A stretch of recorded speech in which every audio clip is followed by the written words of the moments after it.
Best health packages up to 80% discount. Tirumala Diagnostics.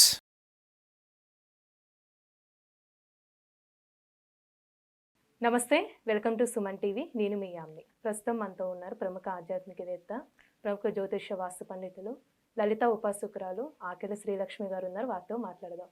నమస్తే అమ్మ. నమస్తే అమ్మా. ఇప్పుడు మనకి సంక్రాంతి వస్తుంది కాబట్టి, అంటే సంక్రాంతి రోజు చాలా దానాలు ఇవ్వడం జరుగుతూ ఉంటుంది. అలానే ఎలాంటి ప్రత్యేకమైన దానాలు అంటే ఇవ్వాలి, అసలు ఈ దానం ఇవ్వడం వెనక కారణం అంటూ ఏమైనా ఉందామా? అసలు మనకి సంక్రాంతి అంటేనే మకర సంక్రాంతి అని చెప్పుకోవడం అనేది జరుగుతుంది. మకర సంక్రాంతి అంటే రవి ప్రతి నెల కూడా ఒక్కొక్క రాశిలోకి మార్పు చెందుతూ ఉంటాడు ఆయన. రవి ఇప్పుడు ధనుసు రాశిలోకి వచ్చినప్పుడు మనం ధనుర్మాసం కింద మనం చెప్పుకుంటున్నాం. అలాగే ఒక్కొక్క రాశిలోకి వచ్చినప్పుడు, ఇప్పుడు తులారాశిలోకి వచ్చినప్పుడు కార్తీక మాసం అని ఇలా మనం చెప్పుకుంటూ ఉన్నప్పుడు, అలాగే రవి మకరంలోకి ప్రవేశించినప్పుడు మకర సంక్రమణం, అలాగే ఉత్తరాయణ పుణ్యకాలం అని చెప్పడం అనేది జరుగుతుంది. ఈ ఉత్తరాయణ పుణ్యకాలము అంటే మనకి మామూలుగా సహజంగా చూసినప్పుడు ఇక్కడ ముక్కోటి ఏకాదశికి ఉత్తరాయణ పుణ్యకాలం, ఉత్తర ద్వార దర్శనం అని మనం చేసుకుంటూ ఉంటాం. అంటే రథము దక్షిణం నుంచి ఉత్తరం వైపుకి కాస్త మళ్ళుతుంది. అంటే ఇలా సూర్యనారాయణమూర్తి రథం. అదే మకర సంక్రమణం వచ్చేటప్పటికి పూర్తిగా రథం మారుతుంది, పూర్తిగా రథం తిరిగిపోతుంది. కాబట్టి ఇక్కడి నుంచి మనకి ఉత్తరాయణ పుణ్యకాలం వస్తుంది. ఉత్తరాయణ పుణ్యకాలం దేవతలకి బ్రహ్మి ముహూర్తంతో సమానం అని చెప్తారు మనకి. అయితే ఈ ఉత్తరాయణ పుణ్యకాలం నుంచి కూడా ఇప్పుడు దక్షిణాయనంలో ఉపనయనాలు లాంటివి చేయరు, ఉపనయనం చేయరు. కాబట్టి ఇప్పుడు ఉత్తరాయణం వచ్చింది కాబట్టి ఉపనయనాలు చేసుకునేవాళ్ళు చేసుకోవచ్చు. అలాగే ఇక్కడ దక్షిణాయనం ఈ రోజుతో అయిపోతుంది మనకి. అందులో సంక్రాంతిని పెద్దల పండగ అని చెప్పడం కూడా జరుగుతుంది మనకి. ఈ ఆఖరి రోజు దక్షిణాయనం అంటే పితృదేవతలకి ఇక్కడ ఆఖరి రోజు దక్షిణాయనం. దీని తర్వాత నుంచి ఉత్తరాయణం అంటే ఉండదా అంటే దాని తర్వాత వచ్చే తిథుల్లో ఉత్తరాయణంలో ఎవరైనా వాళ్ళ పితృదేవతలు ఎవరైనా గతిస్తే అప్పుడు చేసే కార్యక్రమాలు చేసుకుంటారు. కానీ ఇక్కడ చెప్పేది దక్షిణాయనం అంతా కూడా ఉపాసనా కాలంగా చెప్తాం. ఇక్కడితో అయిపోతుంది. ఇక్కడ నుంచి ఉత్తరాయణం మొదలవుతుంది. ఎప్పుడైతే ఈ ఉత్తరాయణం మొదలైందో, ఉత్తరాయణం మొదలైన దగ్గర నుంచి కూడా మనకి లైన్లో చూడండి పండగలు, మామూలుగా మనకు వచ్చే శుభ కార్యక్రమాలు అవన్నీ కూడా, పెళ్ళిళ్ళు ఇంకా ఎక్కువగా ఉంటాయి. ఇందులో కూడా ఉంటాయి. కానీ ఏంటంటే మనకి చెప్పడం ఇది కేవలం పితృదేవతల ఆరాధనగా దక్షిణాయనం చెప్పడం అనేది జరుగుతుంది. రెండో విషయం, మనకి ఈ ఏదైతే ఈ రవి సంక్రమణం మకర సంక్రాంతి ఉందో, మకర సంక్రాంతికి మనం సూర్య భగవానుడు ఆత్మకారకుడు, అలాగే మనకి శని భగవానుడు కర్మకారకుడు.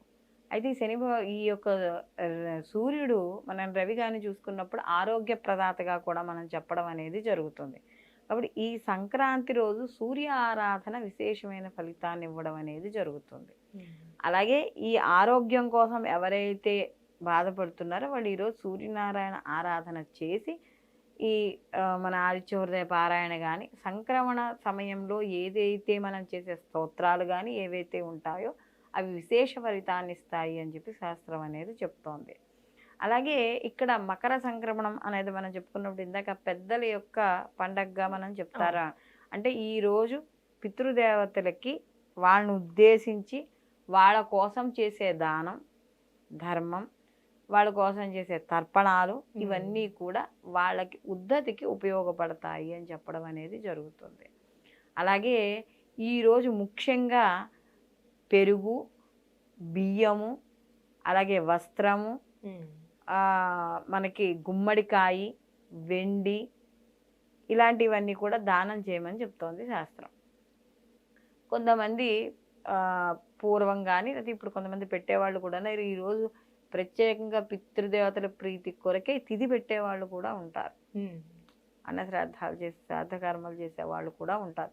కానీ అంటే ప్రస్తుత కాలమాన పరిస్థితులు ఎలా ఉంటుందంటే సంక్రాంతి అనేటప్పటికి కొత్తగా ఎవరైనా పెళ్ళైతే అల్లుళ్ళు వస్తారు, ఇలాంటివి వస్తారు. కాబట్టి ఏదో గుళ్ళో ఇచ్చేసి స్వయం పాకం కింద ఇచ్చేసి ఉంటున్నారే తప్ప మామూలుగా అయితే ఇది ఉండదు. కానీ ఎవరైతే ఈరోజు పితృదేవతలను ఆరాధన చేస్తారో వాళ్ళకి వంశాభివృద్ధి, సంతానం లేని వాళ్ళకి సంతానం, అలాగే వంశాభివృద్ధి, వాళ్ళు ఏవైనా ఈతి బాధలతో ఉంటే అంటే వాళ్ళకి ఏవైనా తెలియని బాధల్లో అప్పులు కావచ్చు, మానసిక ఇబ్బందులు కావచ్చు, పితృదేవతల యొక్క అనుగ్రహం కానీ ఏ ఇంటి మీద అయితే ఎవరి మీద అయితే ఉంటుందో వాళ్ళు నిజం చెప్పాలంటే అమ్మ చాలా సంతోషంగా ఉంటారు. అందుకనే నువ్వు దైవారాధన చేయకపోయినా తప్పు లేదు, దోషం లేదు. కానీ పితృ ఆరాధన అంటే ఎవరైతే మన పెద్దలు గతించారో వాళ్ళకి సంబంధించిన తిథుల్లో కానీ, అమావాస్య ఇలా సంక్రమణలు వచ్చినప్పుడు కానీ, ఇలాంటి వాటిల్లో వాళ్ళకి సంబంధించిన కార్యక్రమాలు చెయ్యకపోతే ఆ వంశానికి ఆ పితృదోషాలు అనేవి ఆపాదించబడతాయి. ఆ దోషాలు కానీ వచ్చాయా ఆ వంశం అంతా కట్టి కుడుపుతుంది మనకి. అంటే ఆ వంశం నాశనం అవుతుంది అంటే ఎలా అనుకుంటున్నాం, అక్కడ ఏదో చచ్చిపోతారని కాదు, అభివృద్ధి ఉండదు. చదువు పిల్లలు పుడతారు, చదువు రాదు, లేకపోతే చదువు వస్తుంది సరైన ఉద్యోగం ఉండదు, ఈ రెండు వస్తాయి, ఏదో ఆర్థికంగా ఇబ్బంది పడతారు, లేదా ఆరోగ్య విషయాల్లో ఇబ్బంది పడతారు. చూడండి, కొంతమందికి సంతానం మధ్యలోనే నడి వయసులో సంతానం పోతూ ఉంటుంది. ఇంట్లో ఎక్కువగా యాక్సిడెంట్లోనో గొడవలోనో ఇవన్నీ ఏవో జరుగుతుంది. అంటే కొన్ని పితృదేవతల అనుగ్రహం కొన్నింటికి ఉండాలి, కొన్నింటికే కాదు అందరికీ పితృదేవతల అనుగ్రహం అనేది తప్పనిసరిగా ఉండాలి. కాబట్టి బతికున్నప్పుడు తల్లిదండ్రులను గౌరవించాలి, వాళ్ళు గతించిన తర్వాత కూడా తల్లిదండ్రులను గౌరవించాలి. ఆంతర్యాలు ఇవన్నీ కూడా మనకి పెద్దలు చెప్పింది ఈ విధంగా. అలాగే ఈ సంక్రాంతి రోజు మనకి ఈ ఈ ఇది అయిపోయిన తర్వాత, ఈ పెద్దలది ఇవన్నీ అయిపోయిన తర్వాత మామూలుగా మనం చేసుకునే కార్యక్రమాలన్నీ కూడా ఇక్కడ చేసుకోవడం అనేది జరుగుతుంది. అలాగే ముందు రోజు గొబ్బిళ్ళు పెడతాంగా, ఆ గొబ్బిళ్ళు పెట్టినవన్నీ కూడా మనకి ఏమవుతుంది, ఈ గొబ్బిళ్ళు అదే బొమ్మల కొలువులు. రెండో రోజు పేరంటాలు, కొంతమంది 3 రోజులు 5 రోజులు అలా పేరంటాలు చేసుకుంటూ ఉంటారు కదా, అవన్నీ కూడా మనకి ఈ సంక్రాంతి పండుగ రోజు అవుతుంది. అలాగే ఇక్కడ ముఖ్యంగా ఈ రోజు మనం ఇందాక మీరు అడిగినట్టుగా ఎటువంటి దానాలు చేయాలి అనే వాటిలో ఏ దానం చేసినా చేయకపోయినా పెరుగు దానం మాత్రం చేయాలి. ఈరోజు సంక్రాంతి రోజు పెరుగు దానం చేయాలి. ఎందుకంటే దీనికి ఒక మనకి దీనికి ఒక కథ కూడా ఉంది. మనకి ఈ యొక్క మనకి ఈ ద్రోణాచార్యులు ఉంటారు కదా, ఈ ద్రోణాచార్యు యొక్క భార్య కృపి. ఈ కృపికి అంటే వాళ్ళకి పాపం అంటే ఈ ధనపరంగా దాని పరంగా ఆర్థిక పరంగా చాలా తక్కువగా ఉంటారు. ఆవిడ చాలా బాధపడుతూ ఉంటుంది. ఏమిటి మా పరిస్థితి ఇలా ఉంటుంది, జీవితంలో ఎదగలేకపోతున్నాం, కారణం ఏంటి అనుకుని ఆవిడ బాధపడుతూ ఉంటుంది. అప్పుడు ఈ యొక్క దుర్వాస మహర్షి వచ్చి, ఏదో ఆయన పని మీద ఆయన వచ్చి ఈ కృప యొక్క ఆంతర్యాన్ని గ్రహించి ఆయన ఏమిటమ్మా అంటే, అప్పుడు ఆయన చెప్పాడు, రేపు వచ్చే సంక్రాంతి రోజు పెరుగు దానం చేయి, ఈ పెరుగు దానం చేయడం వల్ల నీకు అష్టైశ్వర్యాలు సిద్ధిస్తాయి అని చెప్తారు. అందుకనే దాన్ని మనం ఈ దద్దిమందన వ్రతం అని చెప్పడం అనేది జరుగుతుంది. కాబట్టి ఈ దద్దిమందన వ్రతం అనేది ఈ రోజు కానీ చేస్తే, ఎవరైతే చేస్తారో వాళ్ళకి రుణ బాధలు కానీ, ఈ రుణ మూలకంగా వచ్చే ఇబ్బందులు, అంటే మనం ఇచ్చిన డబ్బులు ఇవ్వకపోవడం కానీ, లేకపోతే మనం తీర్చవలసినవి కానీ లేకపోవడం కానీ, ఇలాంటివి ఏవైనా అనవసరమైన ఖర్చులు, ఆర్థిక పరంగా ఎటువంటి ఇబ్బందులు ఉన్నా కూడా ఈ సంక్రాంతి రోజు పెరుగు దానం చేయడం వల్ల అవన్నీ కూడా పోతాయి.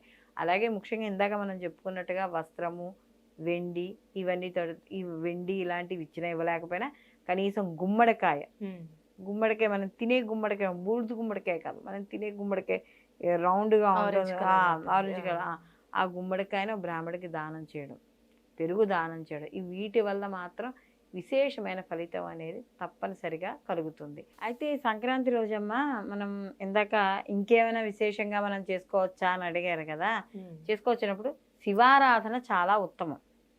అందుకనే శివుడికి ఈరోజు ఆవునేతితో ఎవరైతే అభిషేకం చేస్తారో స్వామివారికి అభిషేకం చేసి, మనం ఇందాక చెప్పుకున్నామే సూర్యనారాయణ మూర్తికి ఆరాధనగా కాస్త పరవన్నం చేస్తామని, బెల్లపరవన్నం, అన్నపరవన్నం, ఆ అన్నపరవన్నాన్ని ఈ శివుడికి ఆవునేతితో అభిషేకం చేసి ఈ పరవన్నాన్ని నివేదన చేయడం వల్ల ధనధాన్య వృద్ధి అనేది తప్పకుండా కలుగుతుంది. అంటే ఈశ్వరుడికి చూడండి, అందుకని ఈశ్వరుడికి అభిషేకం ఎందుకు అంటే సర్వత్రా శాంతి, అది మంగళకరుడు, మంగళప్రదుడు. శివుడు అంటే భయపడతారు కానీ నిజం చెప్పాలంటే శివుడు మంగళప్రదుడు, ఐశ్వర్యకారకుడు.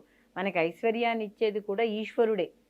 కాబట్టి అలాంటి ఈశ్వరుణ్ణి ఈ సంక్రాంతి రోజు మనకి ఈ ఉదయాన్న ఆవునేతితో కానీ అభిషేకం చేస్తే అఖండ ఐశ్వర్యం అనేది ప్రాప్తిస్తుంది.